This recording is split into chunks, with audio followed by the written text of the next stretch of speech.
Jotega, talk about the organizing that it took to get Brittany home.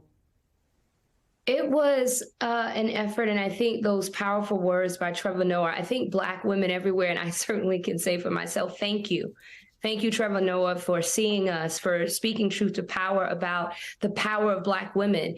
And it was Black women at the helm, Black women working in coalition. It was just so many leaders that came together.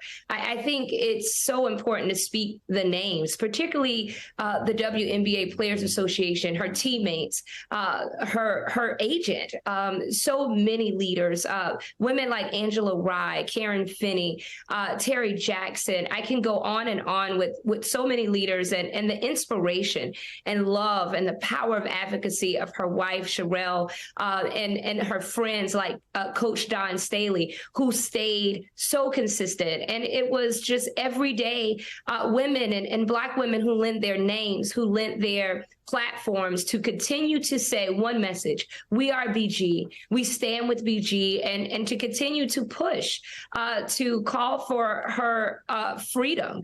And it was just so powerful to see that freedom the other day. I think so many of us had so much joy and relief in our hearts, but we also have a moment where, we know that the power of our voice is important, and it's important that we continue to use it. And we're so happy and so glad to see that BG is home, that she is safe, that she is free, and she is where she is supposed to be, at home with her family, her wife, and everyone who loves her. I mean, it should have been a cause for unified celebration, even if you had sort of substantive arguments about what this means for the future of prisoner swaps. It is undeniably good news that Brittany Griner is home. And yet you had Republican lawmakers who were sort of leaning in to tropes that had no place in this moment. And I wonder what you made of the fact that they chose to take this moment to pivot back to culture wars.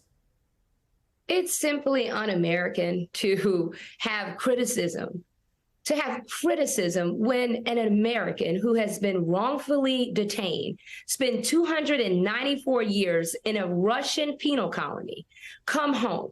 It's simply un-American. And I think that is for us to, yes, we see it, but let it not steal our joy.